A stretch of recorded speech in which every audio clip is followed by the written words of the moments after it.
Hello दोस्तों, नमस्ते, राम राम। मैं हूं अमित चौधरी। स्वागत है आपके अपने YouTube चैनल अमित सर जी के में। तो एग्जाम एनालिसिस मतलब 9 और 10 और 11 जनवरी के तीनों दिनों के आज में जितने भी टॉपिक से क्वेश्चन आ रहे हैं प्रॉपर उन सभी को करवाऊंगा और फिर उनसे रिलेटेड क्वेश्चन पूछ सकता है या नहीं, ये सभी चीजें मैं आपको आज की क्लास में करवाऊंगा। ठीक है, और 101% पूछेगा ही पूछेगा। ठीक है, तो आपके सामने लिख भी रहे होंगे, हाई कोर्ट है, सुप्रीम कोर्ट है, देशांतर, अक्षांश है, ग्लोब है, आंदोलन के बारे में, अनुच्छेदों के बारे में, इन सभी से क्वेश्चन आ रहे हैं भर भर के। ठीक है, तो आगे क्या क्वेश्चन आ सकते हैं, एग्जामिनर क्या दे सकता है आपको पेपर में, वो सभी चीजें इंपॉर्टेंट है आज की क्लास में। और कौन कौन से क्वेश्चन उठे हैं वो सभी देखेंगे आज की क्लास के अंतर्गत इस एनालिसिस में। ठीक है मेरे भाई, जैसे कि आपको मैं पहले दिन से ही बता रहा हूं, मेरे इस चैनल पर बिल्कुल फ्री है, सब कुछ फ्री रहता है। पीडीएफ फ्री है, क्लासेस फ्री है, टेस्ट सीरीज फ्री है। ऑलरेडी सीटेट की 40 से 45 क्लास पड़ी हुई है, बिल्कुल इतने तरीके से समझाए हुए हैं। हर क्वेश्चन के बाद टॉपिक वाइज कैसे क्वेश्चन उठा रहा है, उठा सकता है, सभी चीजें मैं ऑलरेडी करवा चुका हूं अपने भाइयों को। तो शुरू करते हैं एग्जाम को।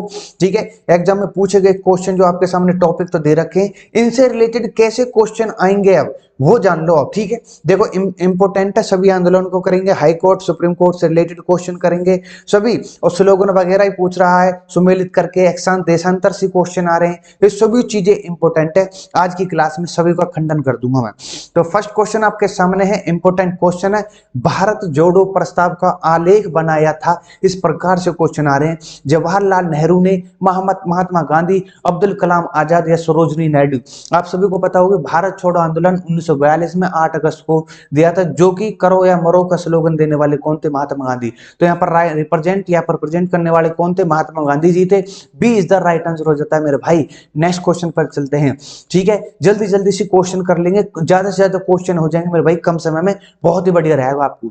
निम्न में से किस आंदोलन में सरदार वल्लभ भाई पटेल ने मुख्य भूमिका निभाई? ये बिजौली आंदोलन था, दांडी मार्च था, अहमदाबाद मिल मजदूर हड़ताल थी, या फिर बारदौली सत्याग्रह था। आप सभी को पता होगा बारदौली सत्याग्रह जो कि गुजरात में हुआ 1928 में हुआ। ये सभी चीजें इंपॉर्टेंट है, किस लिए हुआ, क्यों हुआ, इसके बारे में गूगल सर्च मारो, मैंने ऑलरेडी टेस्ट सीरीज में पढ़ाया है। तो यहाँ पर डी राइट आंसर हो जाता है बारदौली सत्याग्रह। ठीक है, जिसको अधिक से मतलब या अध्यक्ष कह लो या फिर इनके मुखिया कह लो, इस आंदोलन को या सत्याग्रह को चलाने के लिए वल्लभ भाई पटेल जी थे। ठीक है, तो नेक्स्ट क्वेश्चन पर चलते हैं सीधा। किसने सुझाव दिया था कि स्वतंत्रता प्राप्ति के बाद भारतीय राष्ट्रीय कांग्रेस को समाप्त कर दिया जाए? 1885 में इसका गठन हुआ था, आप सभी को पता होगी। ठीक है, इन कमेंट मुझे बताओ 1885 में कहां पर यह अधिवेशन हुआ था, इस कांग्रेस की पहली बैठक कहां पर हुई थी? ठीक है, उसके अध्यक्ष कौन थे, ये सभी ऑलरेडी करवा चुका हूं मेरे भाई। ठीक है, फिलहाल बात करते हैं इसकी समाप्त करने की। बात किसने करी ही? राजा गोपालाचार्य ने, कृपलानी ने, महात्मा गांधी जी ने, जयप्रकाश नारायण ने। तो यहाँ पर राइट आंसर हो जाता है मेरे भाई महात्मा गांधी ने खुद ने कही थी ये बात। ठीक है, नेक्स्ट क्वेश्चन पर चलते हैं।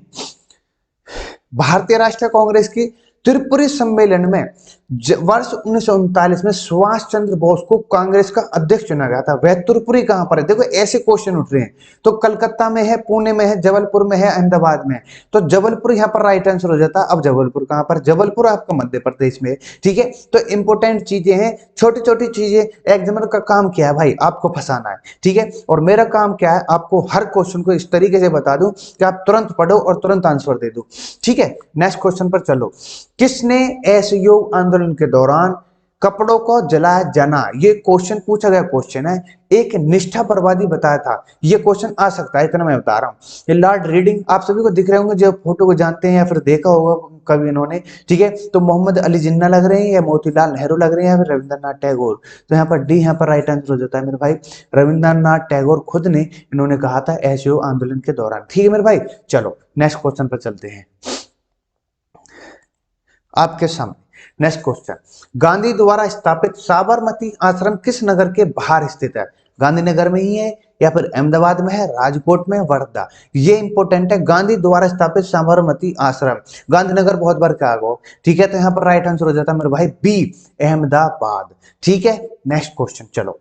भारत में साइमन कमीशन के बहिष्कार का मुख्य कारण था। साइमन कमीशन आप सभी को पता होगी 1928 में आया था भारत में, जिसका हम बढ़ चढ़ के विरोध करो अपने भारतीयों ने। ठीक है, क्यों करो? सुन लो, समय से पूर्व नियुक्ति, सभी सदस्य अंग्रेज थे, सभापति ब्रिटिश लिबरल पार्टी का था, या फिर गांधी का असहयोग आंदोलन था। तो यहाँ पर राइट आंसर हो जाता है मेरे भाई, इसके जितने भी अध्यक्ष थे ना वो सभी सभी अंग्रेज थे। अगर शायद इसमें 50% भी जो सदस्य कर लेते ना साइमन कमीशन में भारत है, तो एक काफी हद तक चल जाता, पर लेकिन इसका बहिष्कार किया खुल करके। ठीक है, तो यहाँ पर B is the right answer हो जाता है। नेक्स्ट क्वेश्चन पर चलते हैं मेरे भाई। भारत में वेद शासन प्रारंभ किया, भारत में वेद शासन की शुरुआत कब हुई?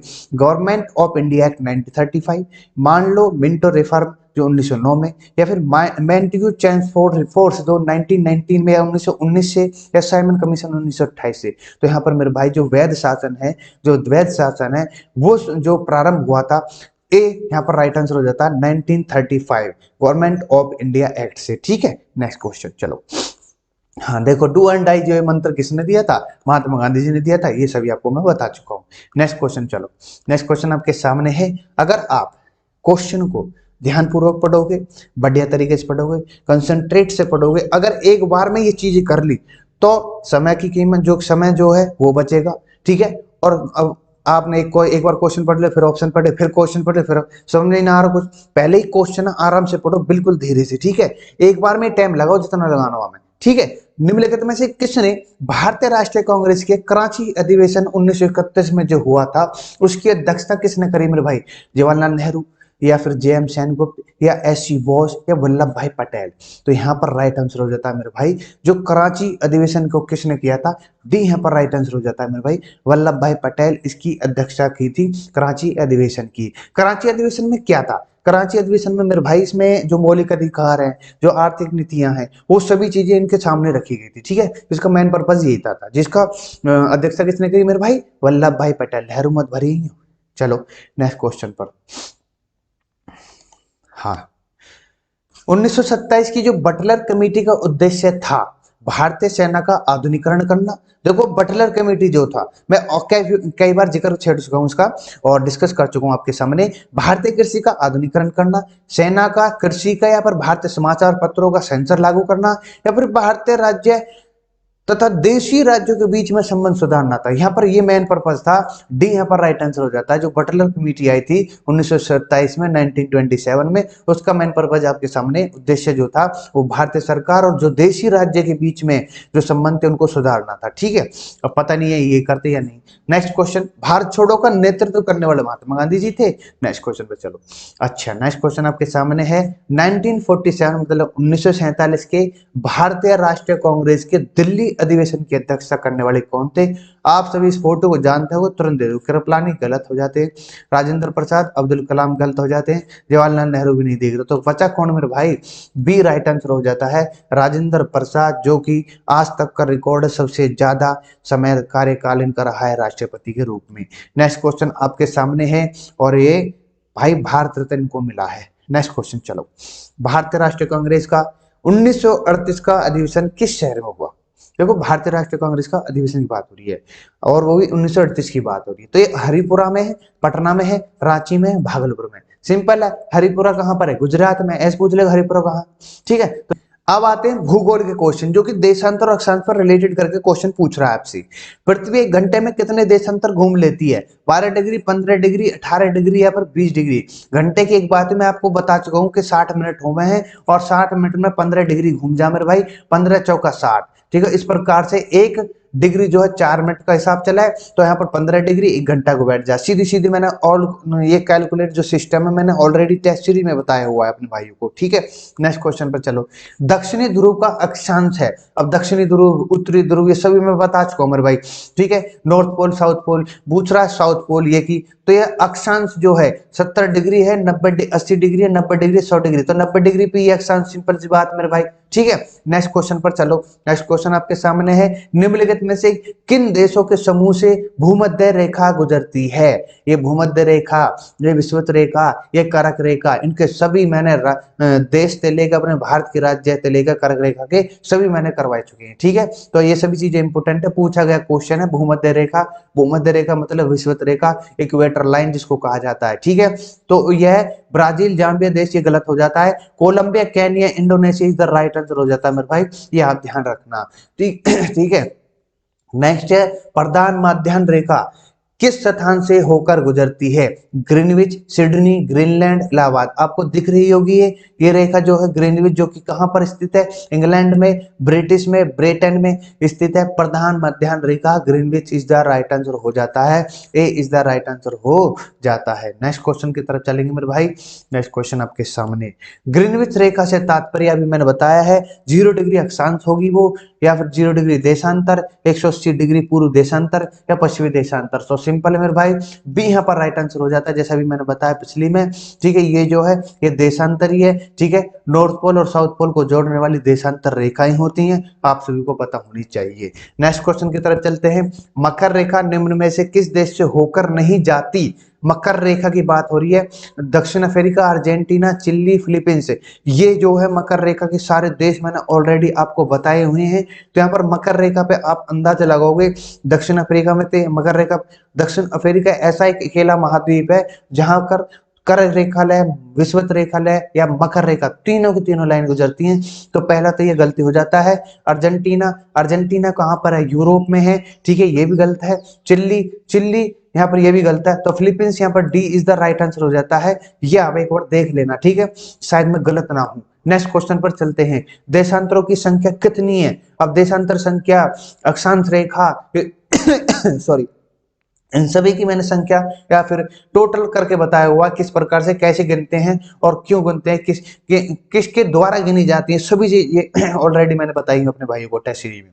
24, 90, 180, 360। बात करें देशांतर की, देशांतर मेरे भाई ये रे, ठीक है, लॉन्गिट्यूड, लॉन्गिट्यूड, लॉन्गिट्यूड जो है ये जो रेखा है टोटल मेरे भाई 180 न्यूकू है। 180 न्यूकू मतलब न्यूकू मतलब पूर्व और पश्चिम की तरफ, ठीक है, ईस्ट और वेस्ट की तरफ। ठीक है, और बात करूं अक्षांश रेखा जो ये होती है, ये टोटल 180 है, ये आपको पता होना चाहिए। टोटल 360 देशांतर होगी और 180 होगी मेरे भैया अक्षांश रेखाएं। ठीक है, चलो नेक्स्ट क्वेश्चन पर, विषुवत रेखा के समानांतर कल्पित रेखा क्या कहलाती है? अक्षांश रेखा, देशांतर रेखा, ग्रीनविच रेखा। बात कर रहा है विषुवत रेखा। अब विषुवत रेखा ऐसी थी लौट रहा है मेरे भाई, विषुवत रेखा मतलब इक्वेटर लाइन मतलब 0 डिग्री लाइन, अक्षांश रेखा मतलब कि विषुवत रेखा मतलब कि भूमध्य रेखा। देखो नाम कितने इसके 0 डिग्री के। ठीक है, तो ये अक्षांश तो ही पहली बात तो अक्षांश इज द राइट आंसर हो जाता है, ए यहाँ पर राइट आंसर हो जाता है। ठीक है, चलो नेक्स्ट क्वेश्चन पर। नेक्स्ट क्वेश्चन आपके सामने, ये तो दोनों एक से हो गए। चलो हाँ, अब आते हैं हम संविधान या अनुच्छेद के क्वेश्चन, जो यहाँ से क्वेश्चन उठ सकते हैं इंपोर्टेंट, और क्योंकि सर्वोच्च न्यायालय और उच्च न्यायालय इनके बारे में काफी क्वेश्चन पूछ रहा है, तो इसलिए मैं भी लेकर आया हूँ काफी हद तक। कौन सा अनुच्छेद? मैंने हालांकि मेरे भाई सभी के सभी भाग 22 भाग और उनके सब्स्टिट्यूट जो हैं 25 टोटल भाग करवा चुका हूँ। और जो इम्पोर्टेंट अनुच्छेद है अनुच्छेद 1 से लेकर के और राष्ट्रपति, उपराष्ट्रपति, ये सभी, और संसद, और मेरे भाई जो अनुच्छेद 70, 80, 70 भी करवाया मैंने, 80, 81, 79 सभी ऑलरेडी करवा चुका, कि इन्हीं से क्वेश्चन मोस्टली पूछता है एग्जामिनर। ठीक है, जो इंपोर्टेंट है वो ऑलरेडी मैं करवा चुका अपने भाइयों को। और सभी भाग मतलब कि भाग 1, 2, 3, 4, 5 ये इंपोर्टेंट है, तो इन्हीं से क्वेश्चन मैंने आपके सामने रखे हैं, ये आपको बता चुका हूँ। ठीक है, नेक्स्ट क्वेश्चन आपके सामने, ध्यानपूर्वक सुनो। कौन सा अनुच्छेद सर्वोच्च न्यायालय को अभिलेख न्यायालय का स्थान प्रदान करता है? बात कर रहे हैं सुप्रीम कोर्ट की, फिर अभिलेख न्यायालय वो जो इससे छोटा हाई कोर्ट होगा, ठीक है, स्थान प्रदान करेगा। अनुच्छेद 123 करेगा, 124, 129, 143 से पूछा गया क्वेश्चन है, यहाँ पर राइट आंसर हो जाता है मेरे भाई अनुच्छेद 129, 129। ठीक है, नेक्स्ट क्वेश्चन, निम्नलिखित में से उच्चतम न्यायालय की सबसे पहली महिला न्यायाधीश कौन रही हैं? सुनंदा भंडारे, लीला सेठ, फातिमा बीबी, इंदिरा जयसिंह। तो आप सभी को पता होगी मेरे भाई, फातिमा बीबी जी की इमेज भी दिख रही होगी। तो ये उच्चतम न्यायालय की सबसे पहली महिला रही हैं। नेक्स्ट क्वेश्चन, संविधान की व्याख्या करने का अंतिम अधिकार किसे प्राप्त है? ये तो सभी को पता है। लोकसभा गलत है, राष्ट्रपति भी गलत है, अटॉर्नी जनरल ऑफ इंडिया ये भी गलत है, सर्वोच्च न्यायालय इज द राइट आंसर हो जाता है। नेक्स्ट क्वेश्चन, निम्नलिखित में से किसके मामले उच्च न्यायालय व उच्चतम न्यायालय दोनों की अधिकारिता में आते हैं? देखो बात हो रही है उच्च न्यायालय की और उच्चतम न्यायालय की, ठीक है, हाई कोर्ट की और सुप्रीम कोर्ट की, दोनों केंद्र राज्य के विवाद में, राज्य के परस्पर विवाद में, मूल अधिकार संरक्षण में, संविधान के उल्लंघन में।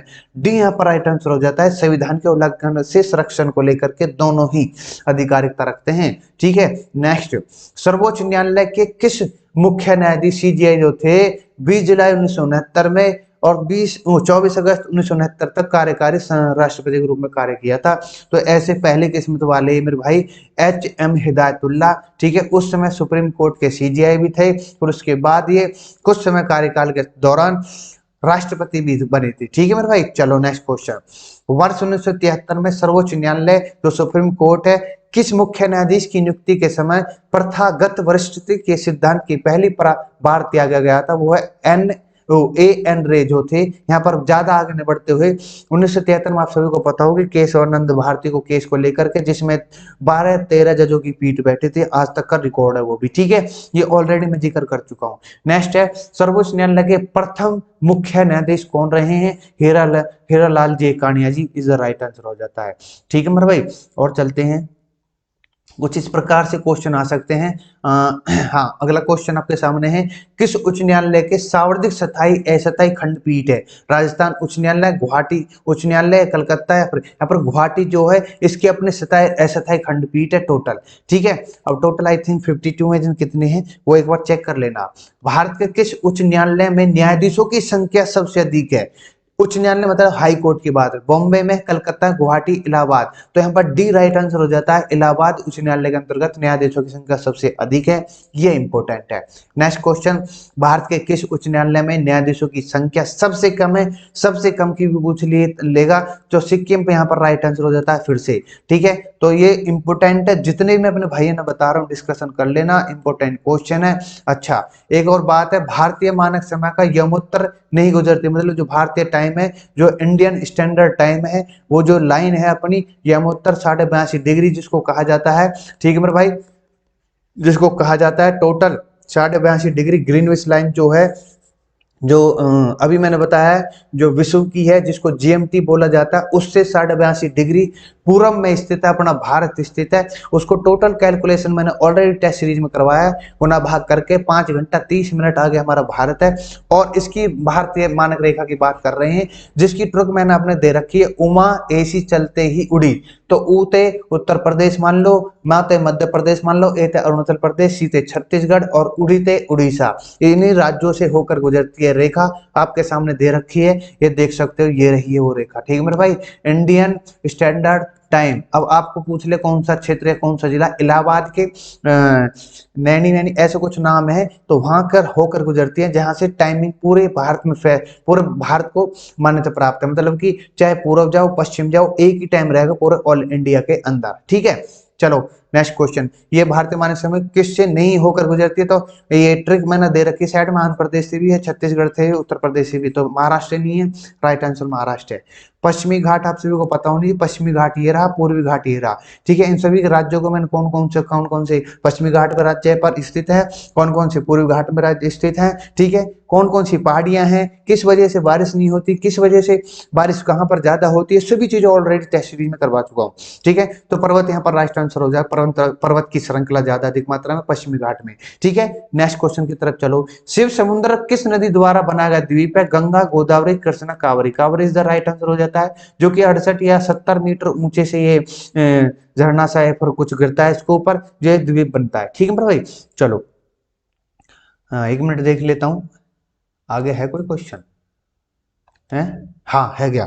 अच्छा, एक क्वेश्चन ये भी क्वेश्चन पूछा जा सकता है कि उत्तर भारत में उप हिमालय क्षेत्र के सहारे फैले समतल मैदान का क्या कहा जा सकता है? जो उप हिमालय, अब पहले मैं बता दूं कि भाई जैसे हिमालय है पूर्व पहाड़ है, ठीक है, उसके बाद भाबर बने, ठीक है, कुछ कुछ जब नदी बहती है तो भाबर की तरह की कंकरी कंकर जो पड़े रहे हुए वो भाबर कहलाते, फिर उसके बाद तराई आ जाती, थोड़े छोटे छोटे कंकर हो जाए, उसके बाद फिर खादर आने लगा है, जैसे जमुना, जैसे कि गंगा है, जमुना उसके आसपास आप देखते हो छोटे छोटे कंकड़ है, फिर रेतीली सी है, तो उसको कहते हैं खादर। ठीक है, इससे 4-5 किलोमीटर दूर चलोगे तो भांगर कहा जाएगा। ठीक है, ये इस प्रकार से रिलेट करके बताई मैंने। ठीक है, ठीक है, हिमालय से लेकर जो अपने रेतीली मैदान है वहां तक को सारा सिस्टम मैंने अपने क्या सामने मैंने बता रखी है। बात हो रही है उप हिमालय क्षेत्र के सहारे की। तो उप हिमालय कौन सा इनमें, उप हिमालय देखो देखो देखो, उप हिमालय ये रहा, इसके सहारे कौन सी है, भाबर। तो राइट आंसर हो जाता है D, Bhabar is the right answer हो जाता है। ठीक है, तो इस प्रकार के क्वेश्चन पूछे जा रहे हैं मेरे भाई, और जितने भी आज पूछे जाएंगे 1-2 दिन की फिर एग्जाम एनालिसिस लाऊंगा, फिर ठोकूंगा और फिर आप ऐसा कर दूंगा। तो इसी तरीके से चलते रहेंगे मेरे भाई। तो इसी के साथ अपने भाइयों को कहूंगा मेरा एग्जाम एनालिसिस कैसा लगा, टॉपिक वाइज समझाने की कोशिश करी, क्वेश्चन देने दिए पूरे हैं, और किस प्रकार से क्वेश्चन आ सकते हैं सभी चीजें ऑलरेडी मैं बता चुका हूँ। तो जय हिंद जय भारत, मिलते हैं नेक्स्ट क्लास में। तैयारी में लगे रहो तरीके से। ठीक है, अभी क्लास आने वाली सी टेट की फिर दोबारा टॉप 60 एमसीक्यू करवाऊंगा, उसको भी कर लेना।